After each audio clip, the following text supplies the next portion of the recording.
오늘 밤에 주시는 하나님의 말씀 데살로니가 전서 5장 16절에서 18절까지 교독하시겠습니다. 데살로니가 전서 5장 16절 항상 기뻐하라 쉬지 말고 기도하라 범사에 감사하라 이는 그리스도 예수 안에서 너희를 향하신 하나님의 뜻이니라. 아멘. 할렐루야. 주 예수의 은혜와 평강이 있을지어다.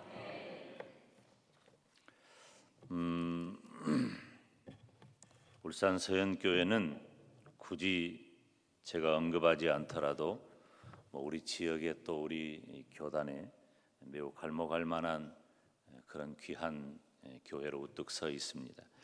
사실은 이 강단에 얼마나 많은 귀한 종들이 오셔서 말씀을 전하셨겠어요. 아마 그 중에 제가 가장 미말에 처하지 않는가 하는 두려움을 가지고 왔습니다. 사실은 우리 담임 목사님께서는 다른 강사가 필요 없는 분이시죠. 제가 너무 잘 알고 있고요.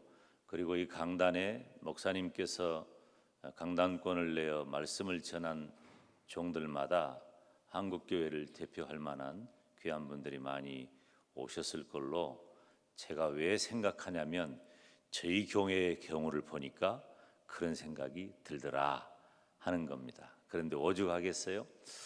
저는 집회 청함을 받고 또 오는 길에 제가 한 가지 분명한 것 있어요. 제가 기도하고 소원하는 것은 제가 우리 담임 목사님의 목회에 필요한 그런 말씀을 전하면 좋겠다 하는 그런 마음을 갖고 왔습니다. 그래서 목사님의 목회를 위해서 시작된 이 성회가 목사님의 목회를 위한 좋은 과정, 또 하나님이 은혜 주시는 그런 과정이 되기를 주님의 이름으로 축원합니다. 사실 다른 강사가 필요가 없을 정도이지만 이렇게 집회를 하는 이유가 뭘까 생각을 해보았어요. 첫 시간인데 이런 얘기를 하는 것은 무척 미안한 얘기지만 제가 무슨 대단하게 탁월한 능력자도 아니에요. 저는 부흥 강사 아닙니다. 저는 목회자예요. 제가 하는 최고의 설교는 우리 교회 강단에서 제가 무릎 꿇고 우리 교회 식구들을 위해서 준비해서 하는 그 설교예요. 그런데 왜 하나님께서 이 서현교회에 저를 보내셨을까? 사실은 설교는 누가 잘해요? 두말할 것도 없어요. 그거 모르는 사람 이 자리에 아무도 없습니다. 그런데 왜 이 성회가 의미가 있을까? 저는 한 페이지를 넘기는 일이라고 봐요. 이번 집회에 여러분 인생에 한 페이지만 넘어가시기를 바랍니다. 영적으로 한 페이지만 넘어가면 여러분, 제가 장담하건대 제 경험에 의하면 여러분은 폭발할 것입니다. 우리 서현교회가 폭발하게 될 것입니다. 전혀 새로운 인생을 살아가게 될 것입니다. 제가 이번 말씀의 주제를 이건 어떻게 켜져 있나요 원래?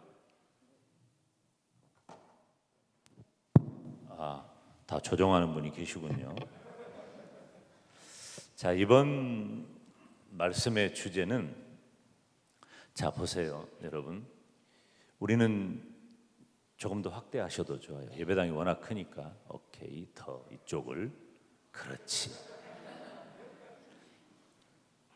자, 우리를 부르는 말이 있죠. 옆에 계신 모든 분들 포함해서 나 자신이 성도라는 이름으로 불려집니다. 여러분은 성도십니까? 너무 감사한 일입니다. 내가 그 거룩한 이름을 가지고 있고 그렇게 불리우고 스스로 그렇게 느끼고 있다는 것은 얼마나 중요한 일인지 몰라요. 그런데 왜 성도인가? 우리가 성도인 이유는 바로 믿음 때문입니다. 믿음이 있기 때문에 성도인 겁니다. 믿음이 아니면 성도가 아니에요. 이 세상의 지구촌에 80억이 넘는 인구가 있어요. 그런데 그 80억이 넘는 인구 중에 성도라고 불리워지는 사람은 오직 믿음의 사람들입니다. 그러니 우리는 하나님의 특별한 은혜를 받은 사람이고, 그러니 우리는 이 세상에 매우 특별한 존재로 살아가는 것입니다. 그런데 이번 주제가 성도의 실제적 믿음이에요. 믿음이면 그냥 믿음이지, 실제적 믿음은 뭐냐? 자, 우리가 믿음이라고 하는 것을 생각을 할 때 두 가지 이해할 수 있어요. 첫째, 구원에 관계된 믿음입니다. 우리는 예수님을 믿음으로 구원을 받습니다. 아멘. 제가 오늘 낮에도 우리 교회에서 이 설교를 했는데요, 구원에 대한 설교를 했는데, 저는 아직도 이 구원이라는 단어, 이 구원의 확신이라는 말만 생각하면 아직도 가슴이 뛰고 가슴이 벅차올라요. 어떻게 내 인생에 이런 일이 가능할까? 도무지 상상도 할 수 없는 엄청난 일, 내 인생에 가장 큰, 가장 놀라운 유일한 기적이 있다면 그것은 바로 제가 예수님을 믿고 구원받은 겁니다. 여러분, 목사님, 우리 집안은 몇 대째 예수님 믿는 집안입니다. 그거 다 말도 안 되는 소리예요. 몇 대째 예수를 믿는다고 내가 자동적으로 예수님을 믿는 것은 아닙니다. 내가 예수님을 믿고 구원받는 것은 전적으로 개인적인 것이고 전적으로 하나님의 은혜입니다. 하나님이 나를 구원하신 거예요. 따라서 합시다. 하나님께서 나를 구원하셨습니다. 할렐루야. 나를 구원하신 거예요. 우리 집안을 구원하신 것은 그 다음 일이에요.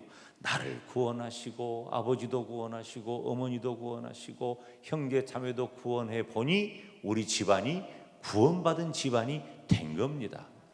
그래서 남편 옷자락 붙잡고 부인 치맛자락 붙잡고 아버지 손 붙잡고 천국 가는 것 아니에요. 구원은 철저하게 개인적인 거예요. 그러면 믿음이라고 하는 것은 첫째로 말할 때 구원이라고 했는데, 이번에 집회 때 생각할 믿음은 구원의 문제가 아니에요. 왜냐하면 우리는 다 구원받은 사람들입니다. 아멘. 얼마나 놀랍고 복된 일입니까? 그러면 믿음이라고 할 때 두 번째는, 첫 번째는 구원받는 믿음을 말하는 것이고, 두 번째는 삶으로의 믿음을 말하는 거예요. 그러면 실제적 믿음이라고 하니까 이번에는 삶의 문제를 우리들이 생각해 보자는 것입니다. 제가 신학교를 마치고 신학교 1학년을 마치고 겨울방학이 될 때 우리 신학교 동기들하고 함께 1학년 마쳤구나. 2학년을 마치고 겨울방학인데 동기들 5 부부가 함께 제주도 여행을 갔어요. 그때는 참 여행 한번 하기가 쉽지 않은데 제주도 가는 게 지금 어디 호주쯤 가는 그런 느낌으로 갔다고 이해하시면 돼요. 굉장히 어렵게 갔습니다. 그런데 그 5 커플 중에 한 사모님은 내일 어디 간다고 하면 오늘 저녁부터 멀미를 하는 분이세요. 차를 도무지 타지를 못해, 이분은. 그런데 제주도를 갔어요. 어찌어찌 비행기는 타고 갔는데 이미 출발하기 전부터 멀미를 시작하고 작정하고 오신 분이에요. 3박 4일 이분하고 어떻게 지낼까? 그런데 제주도를 갔는데 이제 멀미하는 분들은 되게 자리를 앞자리에 앉도록 하잖아요. 그 남편이 운전하고 사모님이 앞자리에 앉은 거예요. 멀미를 했을까요? 안 했을까요? 어떻게 알았어요? 멀미를 계속 하는 거예요. 여행이 되지를 않아요. 서귀포 어디쯤 가니까 저쪽에 약국이 보여요. 약국이 보여서 잠깐 기다려보세요. 내가 약을 사러 갔어요. 약을 사러 가가지고 멀미약을 주십시오. 없습니다. 멀미약이 필요한데 곰곰이 생각을. 그러면 저는 이 회사하고 아무 상관이 없습니다. 회스탈 있습니까? 있다는 거예요. 그럼 회스탈을 2알만 주십시오. 더 많이 주지 말고 딱 2알만 주십시오. 도화를 받아가지고 회스탈이 이렇게 그 무슨 케이스에 들어 있잖아요. 그걸 이렇게 까서 그때는 이렇게 사각 하얀 종이에 약을 이렇게 해서 처방을 해서 해주던 그때예요. 그 종이에 싸서 주세요. 그래가지고 달려왔습니다. 달려와가지고 세상에 어쩌면 이렇게 약국을 제대로 찾아왔는지 모르겠다. 이 약국이 섬에 있는 약국인데 전국에서 멀미약을 이 약국에서 다 가져다 판다더라.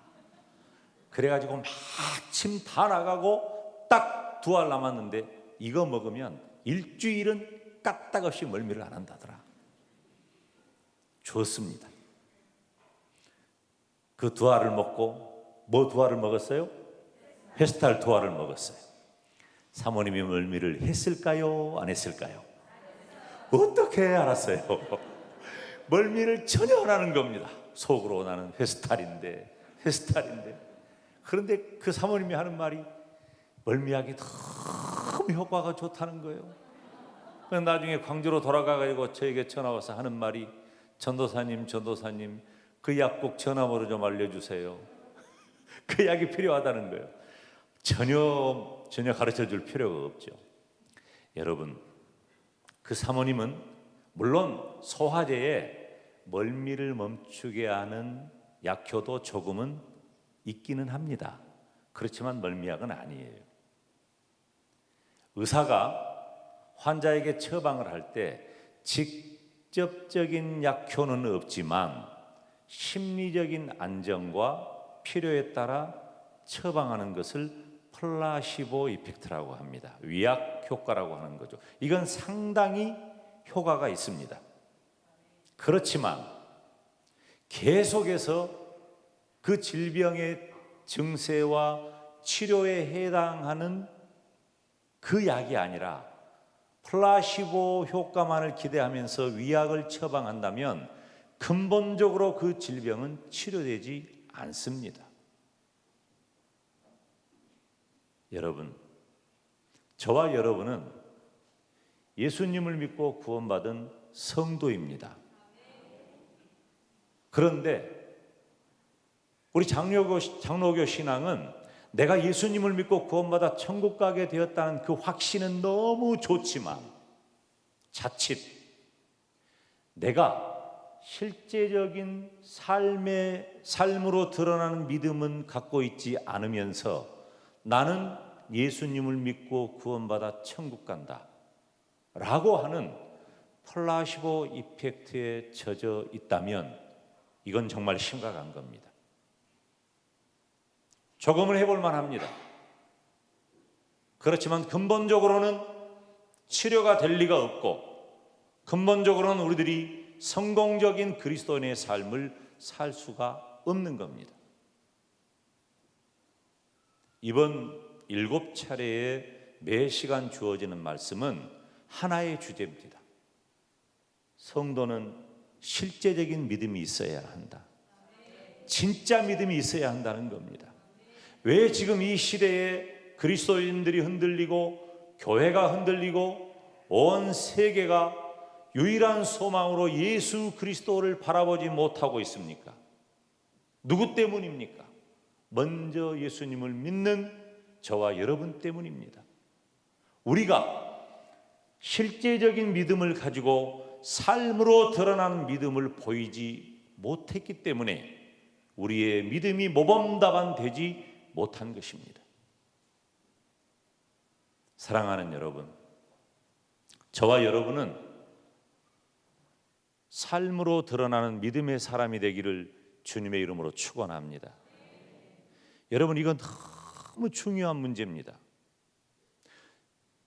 이번 집회에 제 설교를 들으면서 특별히 오늘 본문을 우리가 보면서 세상에 데살로니가전서 5장 16절 그렇게 담임 목사님께서 기도하라고 하고 사모하라고 하고 준비하라고 하고 했는데 본문이 데살로니가전서 5장 16절.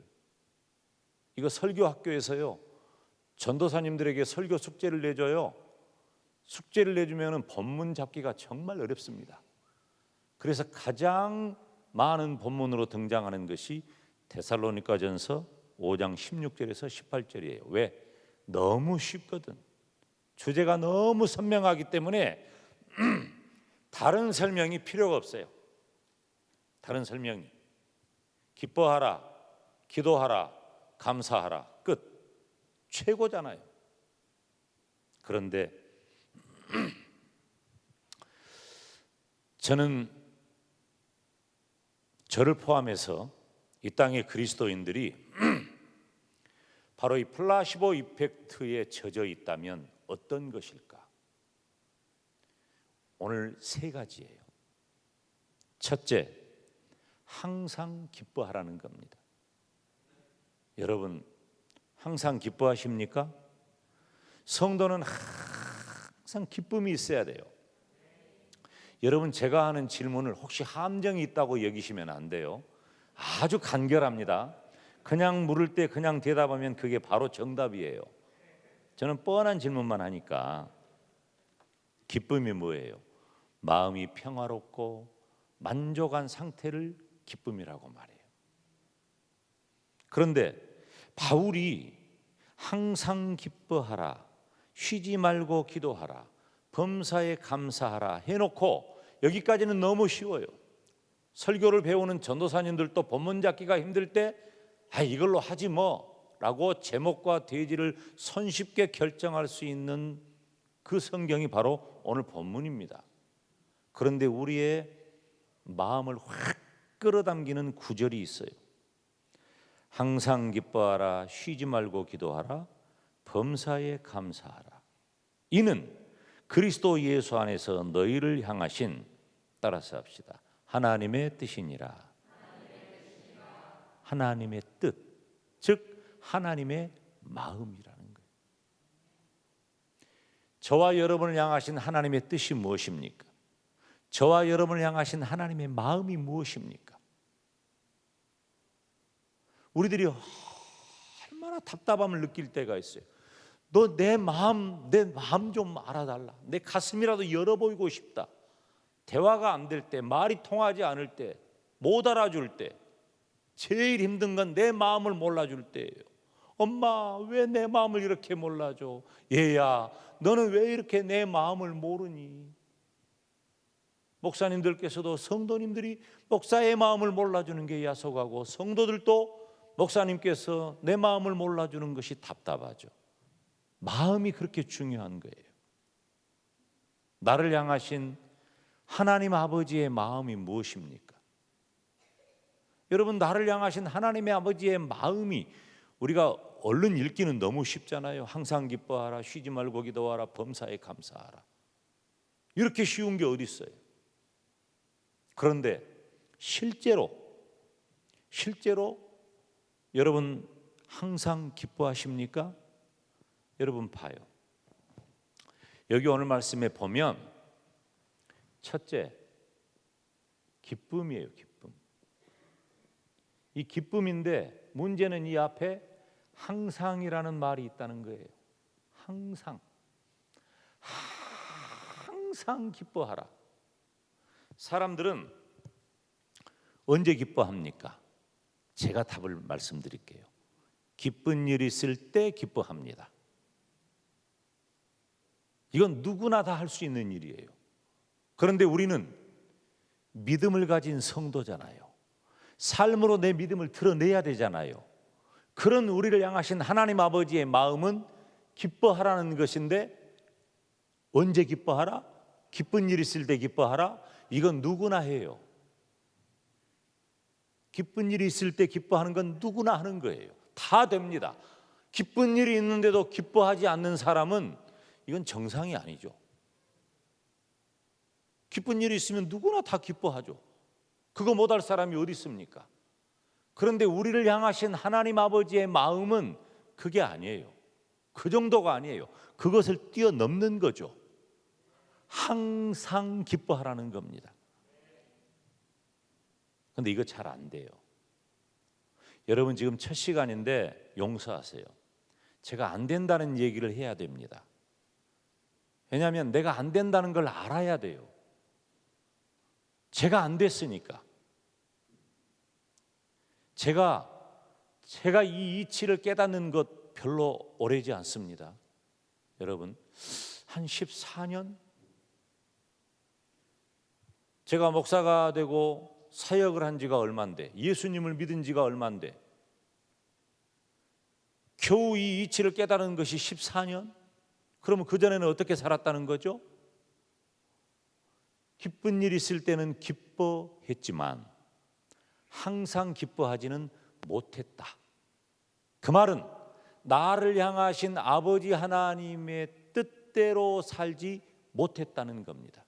그러면 내가 예수님을 믿고 구원받아 천국 가는 그 믿음은 가졌다 할지라도 내 삶으로 드러나는 실제적 믿음은 없었다는 겁니다.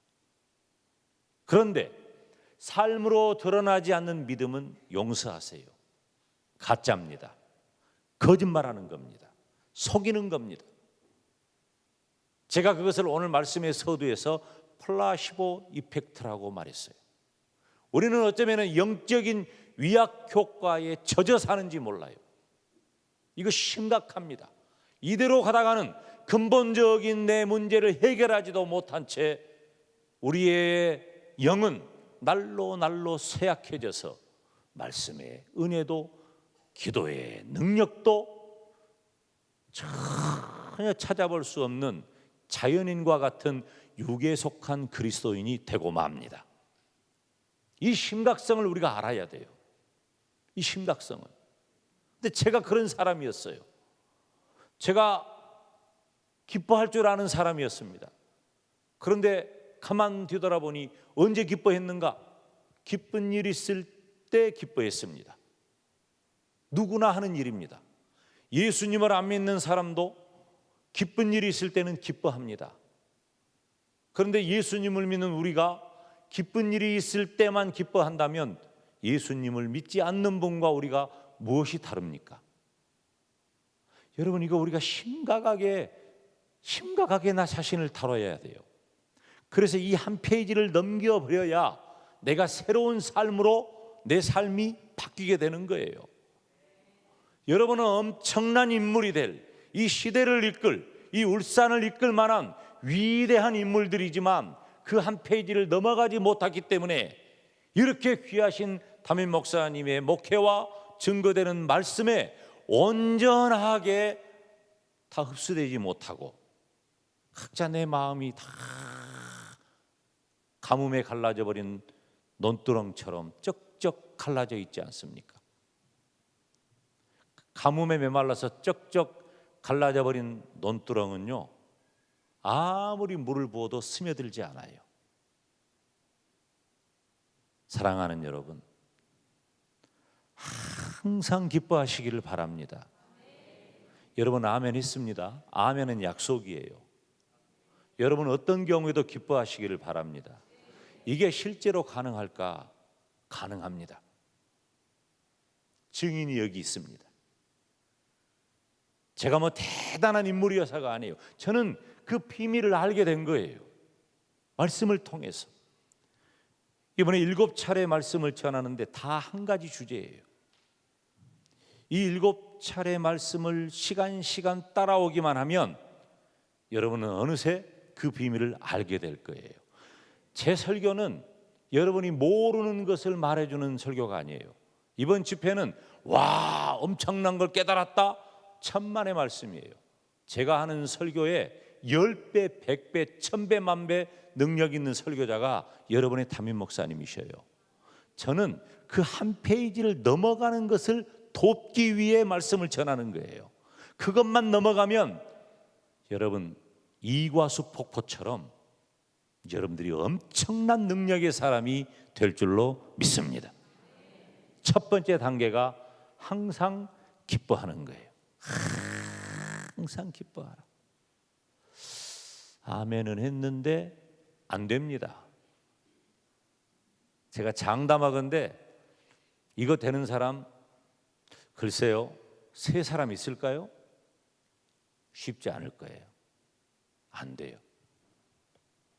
기분 나쁘게 왜 강사가 와가지고 안 된다는 소리부터 하는지 모르겠네. 두 번째, 성도는 기뻐해야 하고 기도해야 합니다. 성도는. 그런데 문제는 쉬지 말고 기도하라. 제가 또 질문하겠습니까? 하겠습니다. 여러분 언제 기도하시죠?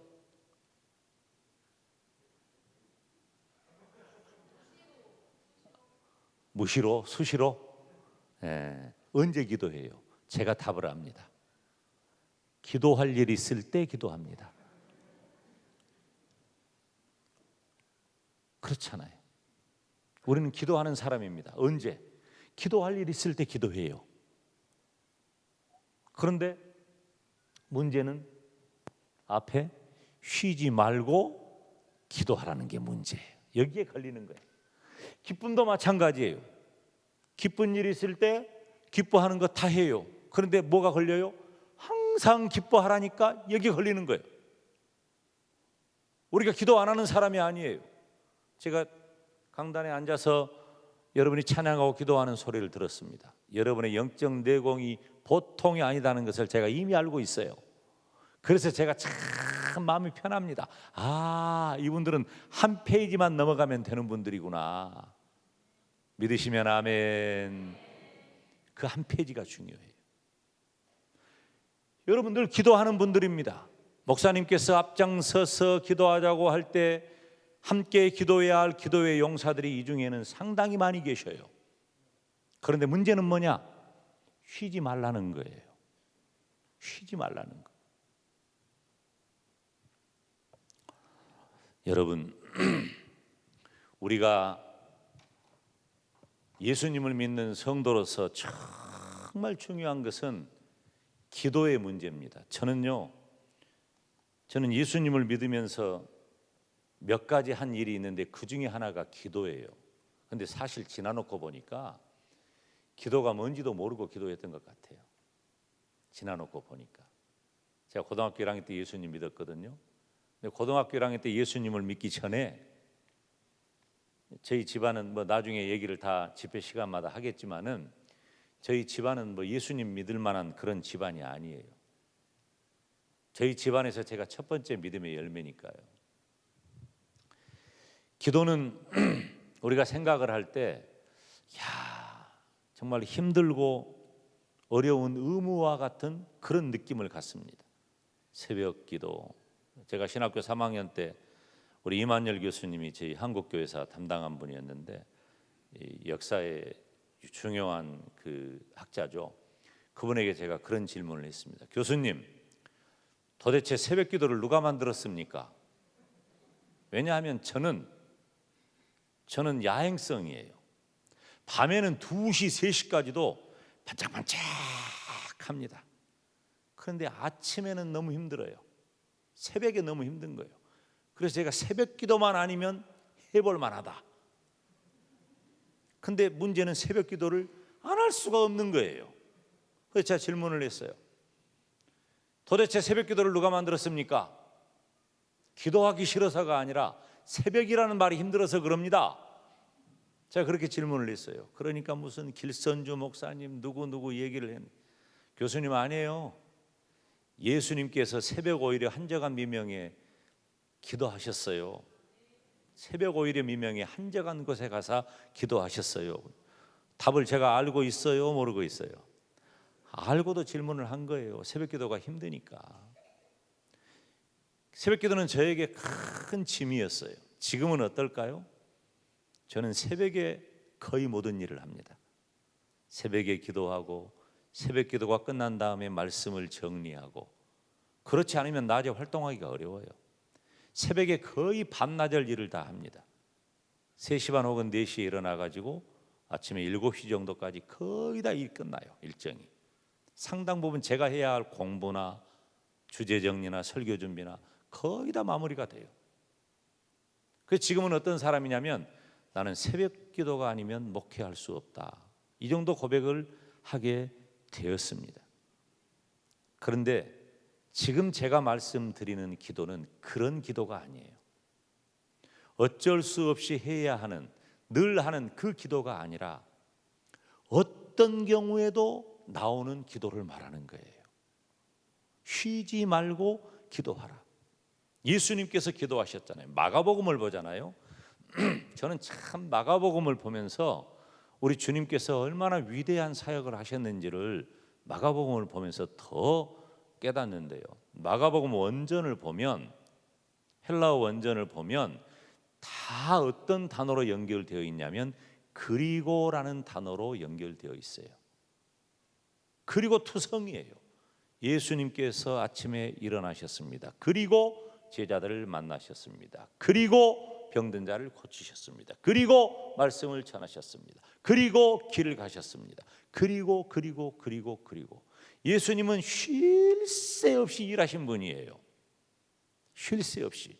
그래서 요한복음에 보면은 예수님께서 행하신 그 일을 만약에 기록한다고 하면 이 세상에 쌓아둘 곳이 없을 정도라고 했어요.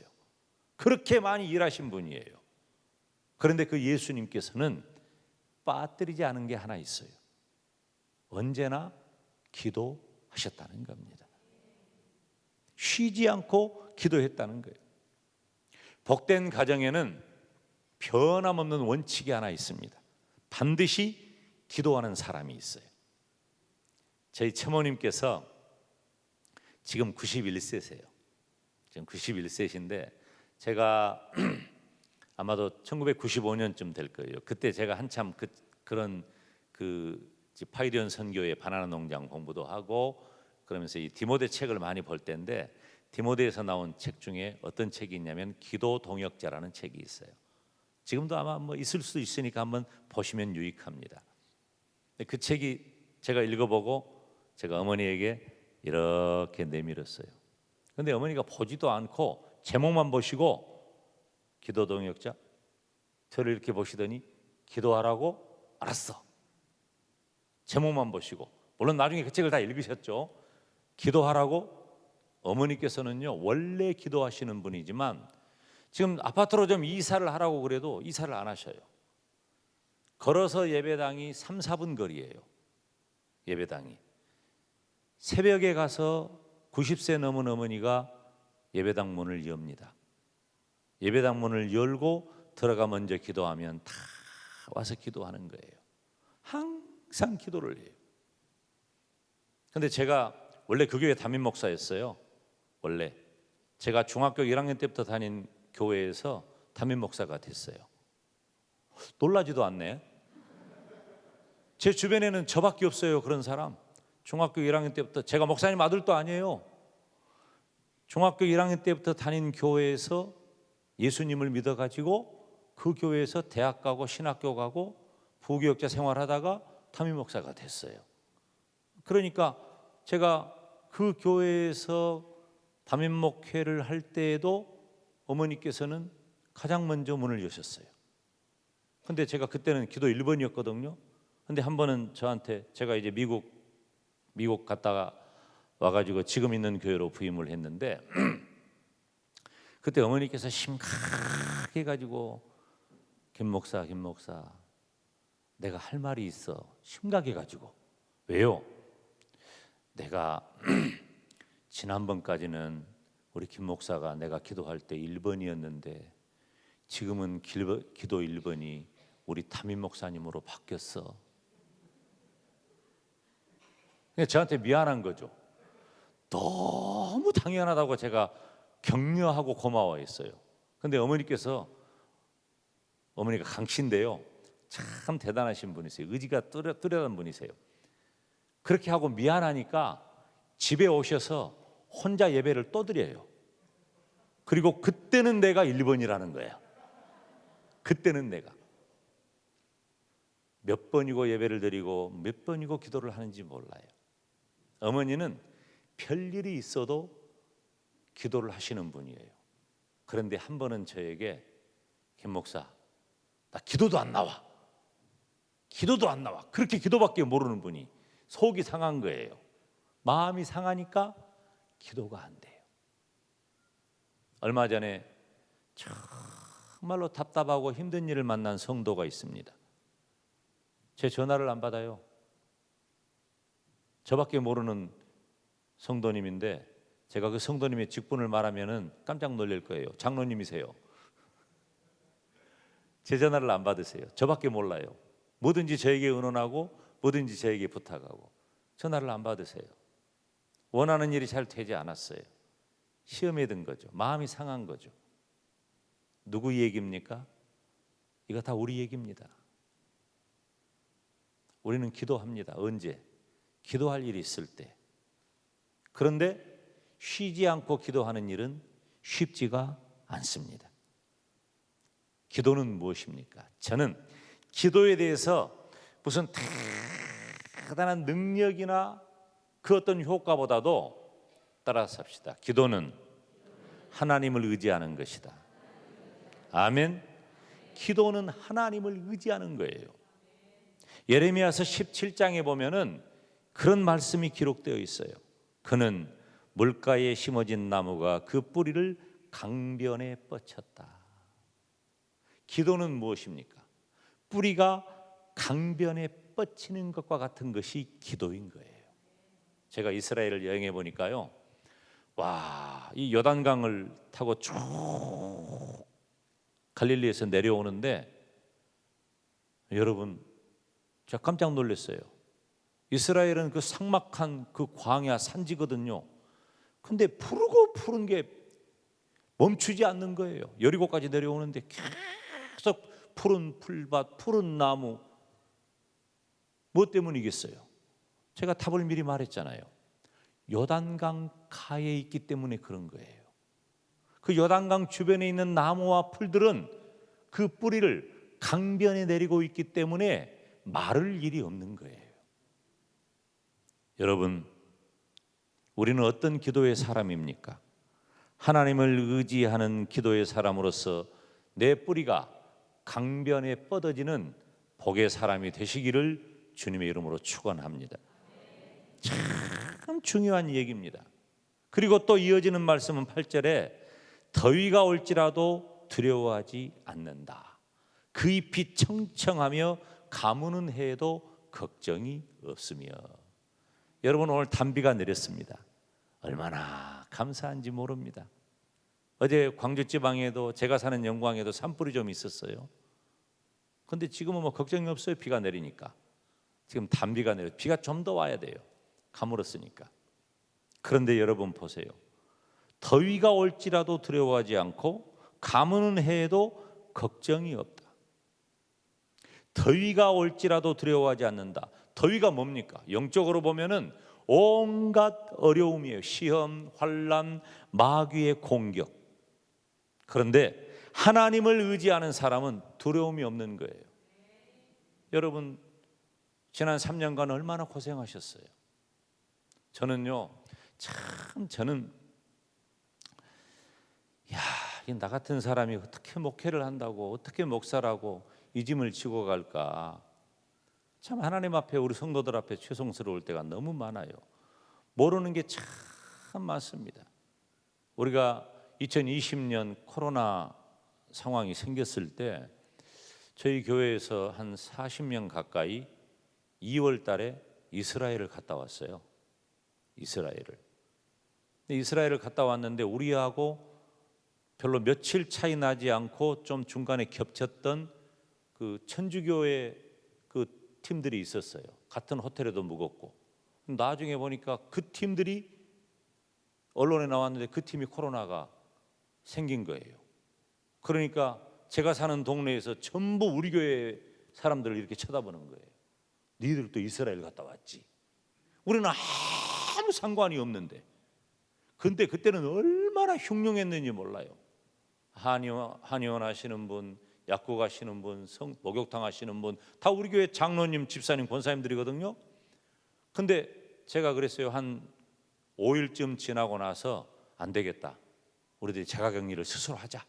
그게 좋겠다. 자가격리를 했더니 영광의 소문이 났어요. 아무개 장로가 코로나 걸려서 죽었다더라.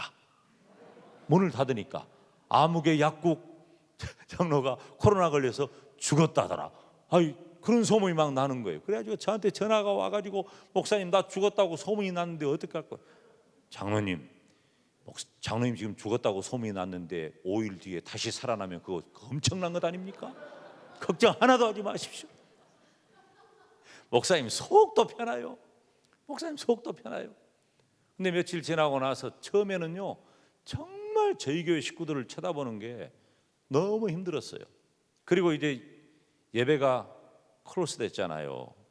근데 제가 장로님들 모였어요. 장로님 21명인데 21명 장로님 모여가지고 이제 샬롬실에서 모여가지고 장로님들 어떻게 할까요? 저희들은 그때 장로님들은 또 대답을 좀 잘해줘야 되는데 어떤 장로님이 우리는 목사님이 하는 대로 하랍니다. 아니 장로님들이 의견을 내줘야 될 거 아니에요. 아니 나는 장로님들이 하는 대로 한다니까. 그 의견을 나누는데 공직에 계신 분도 있고 또 다양하니까 또 우리 지역 사회를 이끄는 그 리더 그룹들이 상당히 많습니다.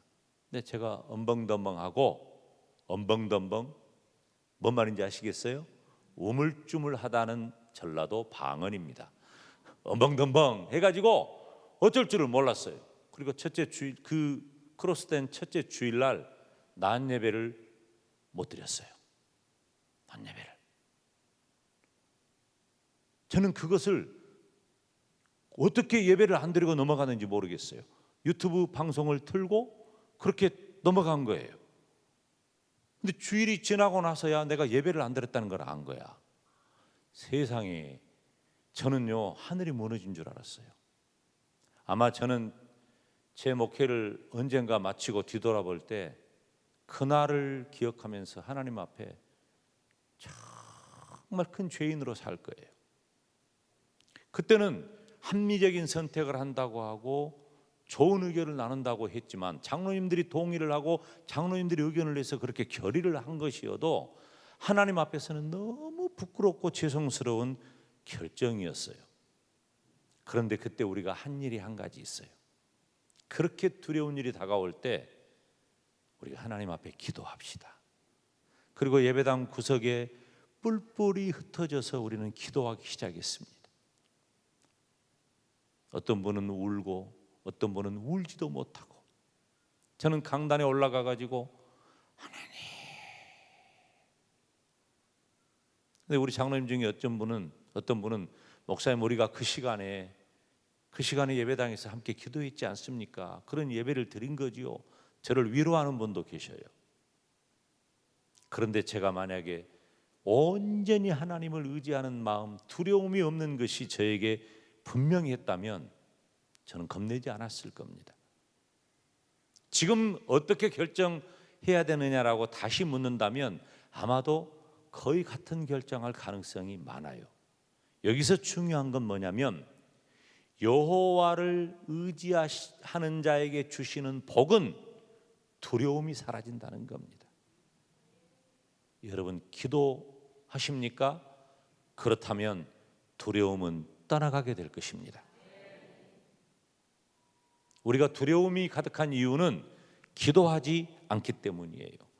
뿐만 아니라 또 결실이 그치지 않는다고 했습니다. 아무리 더위가 온다고 할지라도 아무리 문제가 크다고 할지라도 결실이 멈추지 않는다. 열매가 맺혀진다는 것입니다. 그 잎이 청청하다는 것입니다. 물가에 심겨진 나무가 바로 그런 겁니다. 기도가 바로 물가에 나무를 심기우는 것과 같은 겁니다. 사랑하는 여러분, 우리는 어떻게 살아갑니까? 우리가 예수님을 믿고 산다고 하면서도 내 믿음의 근거를 어디서 찾습니까? 대단한 일을 해야 믿음이 있는 것으로 알아요. 천만의 말씀이에요. 우리가 언제나 기도하고 있다면 두려움은 우리의 몫이 아닙니다.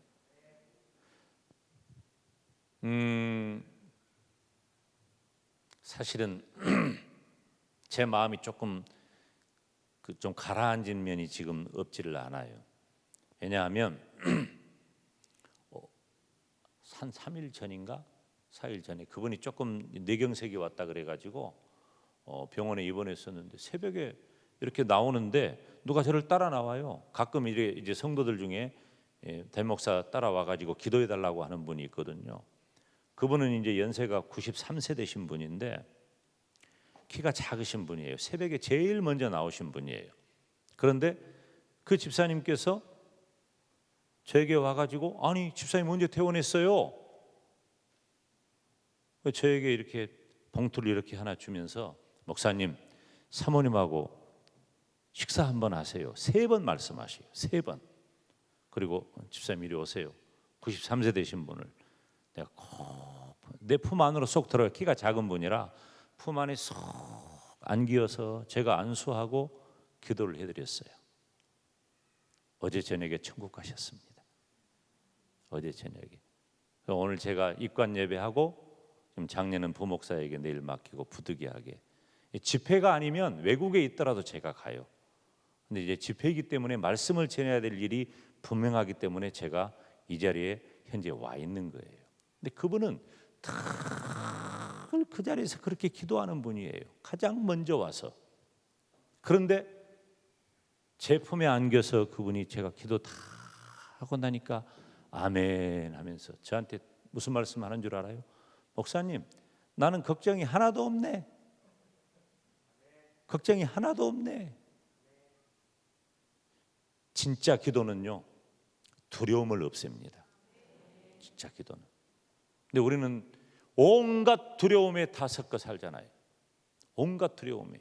지금 얼마 전에 넷플릭스에서 방영된 그 나는 신이다. 지금도 하고 있죠. 그것 때문에 지난 금요일 날 우리 교단 이대위, 제가 이대위원장인데 총회장에게 이 얘기를 해가지고 빨리 이거 신속하게 한국교회에다가 성명서를 발표를 합시다. 2가지 이유 때문입니다. 첫째, 사단에 미혹되는 것. 지금 우리 기독교와 교집합을 이루고 있는 파라처치, 이 파라처치들이 있잖아요. 그 동아리들 대학에 이 그룹들도 우리들이 보호해 주어야 합니다. 그들은 우리의 동반자입니다. 사단에 미혹되지 않기 위해서. 2번째, 그들이 자칫 예수님을 안 믿는 사람들의 눈으로 볼 때에는 이단인지 기독교인지 구별이 안 됩니다. 그러니 그들은 이단이라고 분명하게 규정을 합시다. 정명석이도 기독교가 아니고 이재록이도 기독교가 아니다. 이재록이는 목사라는 말도 붙이지 말고 이재록이는 기독교가 아니다 라고 분명히 선을 그어서 정통교회는 하나님이 기뻐하시는 정통교회다움을 성명서를 통해서 우리가 발표를 합시다. 제가 총회장에게 수요일 날 긴급하게 얘기를 했고 목요일 준비해서 금요일 날 성명서를 발표했어요. 아마 이제 내일 모레 나오는 기독신문에는 그 성명서가 일면 하단에 통으로 나올 거예요. 그런데 여러분 보세요. 지금 한국교회가요 벌벌벌 떨고 있습니다. 사이비 이단에게. 그래서 지금은 무엇할 때다? 기도할 때라는 거예요. 기도는 두려움을 없앱니다. 문제는 우리가 기도를 언제만 한다는 거예요? 기도할 때만 한다는 거예요. 기도할 일이 있을 때만 기도한다는 거예요. 항상 기뻐하고 쉬지 않고 기도하는 복된 성도가 되시기를 주님의 이름으로 축원합니다. 3번째로 감사예요. 감사. 근데 앞에 또 뭐가 붙어요? 범사. 이게 문제인 거예요. 범사. 감사는 언제 하죠? 다 알잖아. 이제 금방 따라오는 거야. 감사는 언제예요? 감사할 일이 있을 때 감사해요. 감사, 헌금을 할 만한 일이 있을 때 감사해요. 되게 그렇게 생각해요. 그리고 실제로 그렇게 합니다. 그런데 문제는 뭐가 걸려요? 모든 일에 감사하라는 거예요. 여러분 이거 됩니까? 안 됩니다. 제가 장담하건대 안 됩니다. 지금 우리 중에 이 3가지가 다 안 됩니다.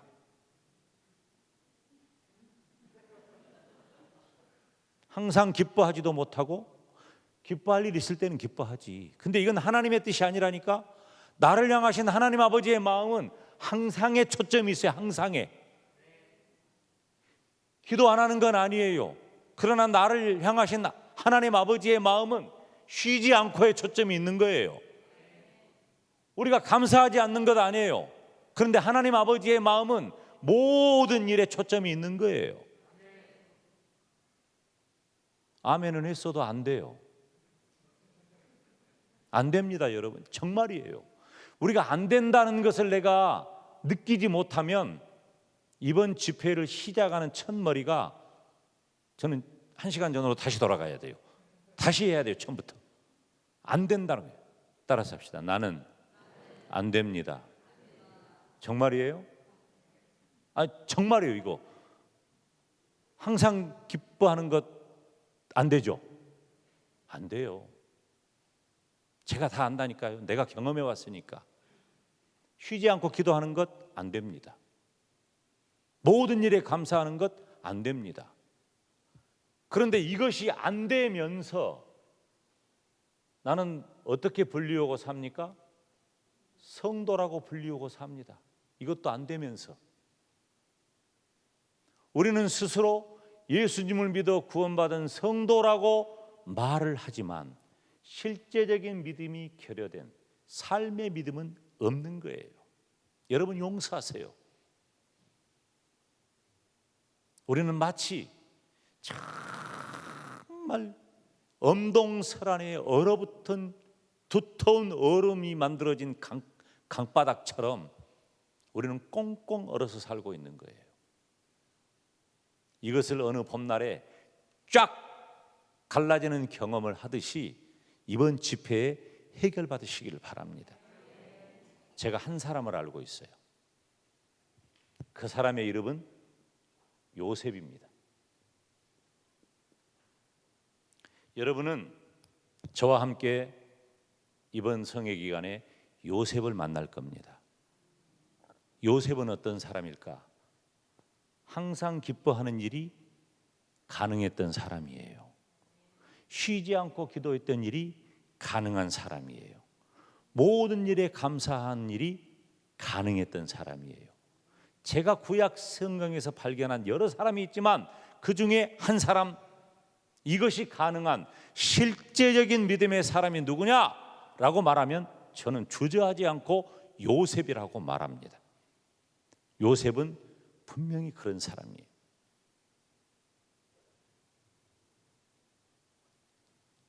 제가 내일 새벽에 요셉 설교를 시작할 때 여러분들이 창세기 37장부터 마지막 장까지 다 읽어오셔야 됩니다.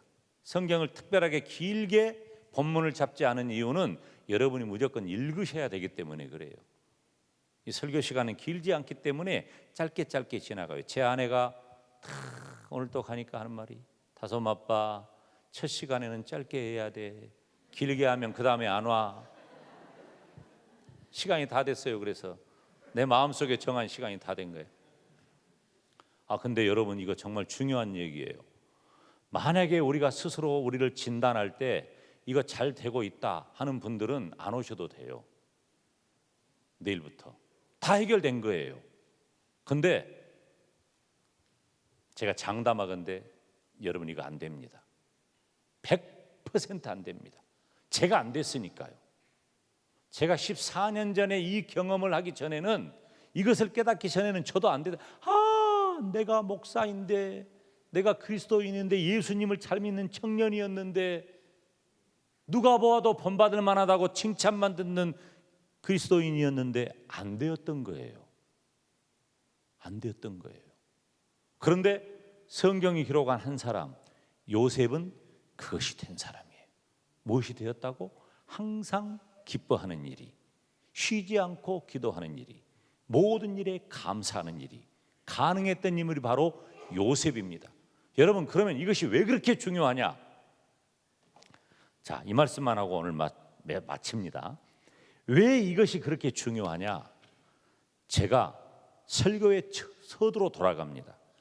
우리가 믿음이 있다고 말은 하지만 그 믿음이 얼마나 고귀하고 소중한가를 알고는 있지만 그것이 구원받는 믿음이 아니라, 여러분 삶이 왜 중요하죠? 이건 행위 구원이 아니에요. 제가 말씀드리는 것은 행위 구원이 아니에요. 제가 드리는 말씀은 우리가 예수님을 믿고 구원받은 성도라고 한다면 이렇게 살아야 한다는 겁니다. 이것이 성경의 모든 것이에요. 이스라엘 백성들이 애굽을 떠납니다. 이스라엘 백성들이 애굽을 떠나 홍해바다를 건너는 그 사건을 영적으로 이해하고 해석하면 우리가 구원받는 역사예요. 하나님께서는 이스라엘 백성들을 애굽에서 끌어낼 때 첫 것을 다 죽입니다. 다 죽이는 거예요. 그런데 이스라엘 백성 집의 문설주에는 양의 피를 묻혀서 그것을 넘어가게 한 겁니다. 패스오버. 그것을 유월이라 그래요. 넘어갔다는 거예요. 마땅히 죽어야 하는데 안 죽고 넘어가게 한 거예요. 그것이 하나님의 은혜고 하나님의 구원입니다. 이스라엘에게 하나님의 구원이 임한 것입니다. 그리고 이스라엘 백성은 어디에 머물게 놔두지 않습니까? 애굽에 머물지 않습니다. 왜? 애굽은 하나님을 섬길 만한 곳이 아니에요. 그곳은 먹고 살기도 좋고 물질 문명이 그리고 군사 외교가 세계 최고의 나라예요. 그런데 그곳은 하나님을 섬기기에 적합하지 않은 곳이에요. 그래서 하나님께서는 10가지 재앙을 통해서 하나님이 아닌 너희들이 섬기는 모든 신들은 다 우상이다. 그 우상을 하나님의 능력으로 10가지 재앙을 통해서 다 박멸합니다. 그 10가지 재앙의 내용은 다 애굽 사람들이 섬기는 신들이에요. 다 박살냅니다. 그리고 이스라엘 백성을 애굽에서 건져내십니다. 이것을 영적으로 구원의 역사라고 말을 해요. 구원받은 이스라엘 백성에게 주어진 게 무엇입니까? 시내 산에서 십계명이 주어져요. 십계명은 뭐예요? 십계명을 행한다고 구원받나요? 아니에요. 왜 그러면 십계명을 행하죠? 우리가 구원받은 성도이기 때문에 십계명을 지키라는 거예요. 너희들이 구원받았느냐? 너희들이 여호와의 백성이냐? 그렇다면 10가지 계명을 지켜야 한다. 저와 여러분에게 구원받은 믿음이 있다고 한다면 삶으로 드러나는 믿음의 열매가 바로 이것입니다. 이렇게 살지 못하고 있다면 우리는 심각한 질병에 있는 겁니다. 그래서 무능력한 그리스도인으로, 자연인으로, 육에 속한 사람으로 살아갈 수밖에 없어요. 왜 나는 목사님이 그렇게 무수한 말씀을 증거해도 어떤 것은 내 귀에 들릴 때 아멘 하다가 어떤 것은 내 마음의 벽에서 튕겨져 나갈까? 어떤 것은 내가 순종할 마음이 생기는데 어떤 것은 거부감이 생길까? 다 무엇 때문이에요? 실제적 믿음이 내 안에 결여되어 있기 때문이에요. 사랑하는 여러분, 이번 성회는 뭐 대단한 역사를 이루는 성회가 아닙니다. 한 페이지만 넘기면 돼요. 지금 이것을 우리가 너무 잘 알고 있는데 이것이 되는 한 페이지만 넘어가면 우리의 인생은 완전히 다른 사람이 됩니다. 바로 그 인물이 구약에서는 요셉이라는 인물이에요.